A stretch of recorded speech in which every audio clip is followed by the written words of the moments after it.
Hey howdy. Last video we made fresh cheese together and that was great. I hope you've been enjoying yours.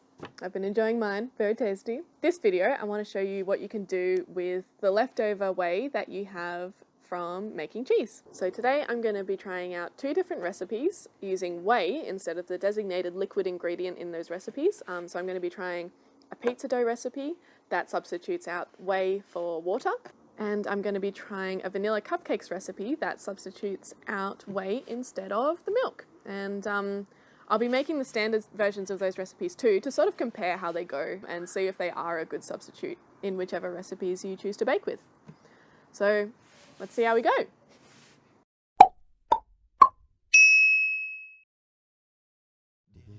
So we want 400 grams of plain flour, 7 grams or 2 teaspoons of instant yeast, and we're going to stir those in together well before we add 2 teaspoons of salt and stir again. We're then going to need 250 ml of liquid, and because I'm making 2 batches of this recipe to test, I'm using water on the left and whey on the right.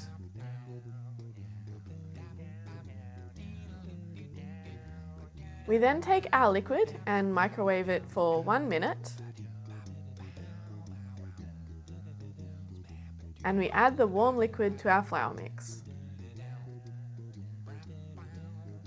Then we add 1/4 cup of oil.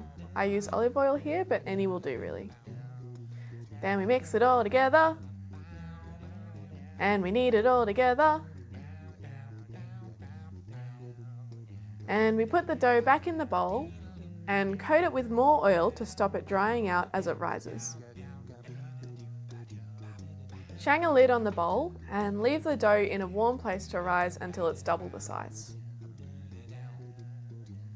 After it's risen, you give it another quick knead and make it round again and let it rise once more. Now it's time to roll it out. Divide it into 4 pieces and roll each of them till they're as thin as you like and fill them up with your favourite toppings. For this pizza, I used my favourite recipe, which is basil pesto, cherry tomatoes, and the fresh cheese that I made myself. Then you put them in a very hot oven, 200 to 250 degrees C, and you cook them for about 10 minutes or until they've got a nice crust on top. And I made 2 test batches of cupcakes as well, but I didn't want to make this video a million years long, so I have included that recipe in a video that'll come out in the next few days. So keep an eye out for that.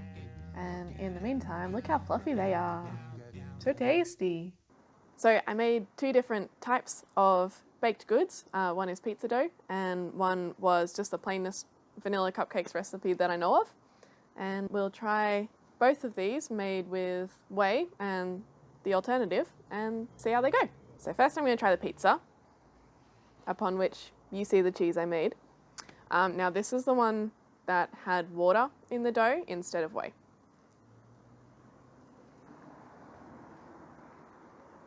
It's good pizza. There's some air pockets, whoop, and some crummy bits.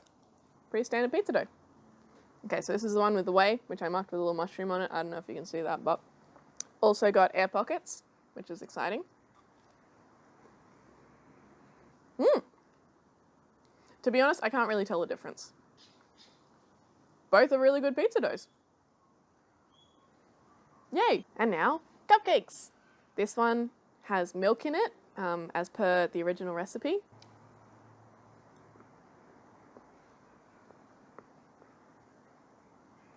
It's good. The rising is good. Tastes nice. Like sugar. It was fine. The one made with whey.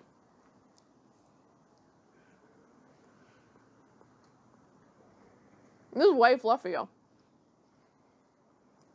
It's actually really good. Wow. What a time.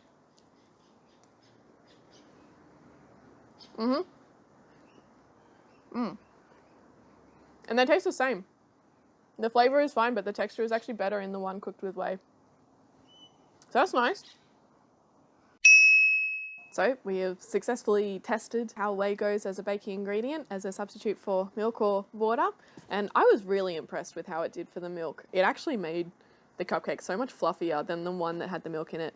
I think, I don't know for sure, but my best bet is that because the whey is slightly more acidic than milk would be, it would react with the raising agents in the self-raising flour that we used, and would just give it a little bit more lift and make it a little bit fluffier, because yeah, there was a marked difference. So I really recommend using whey instead of milk, especially if you've been making cheese.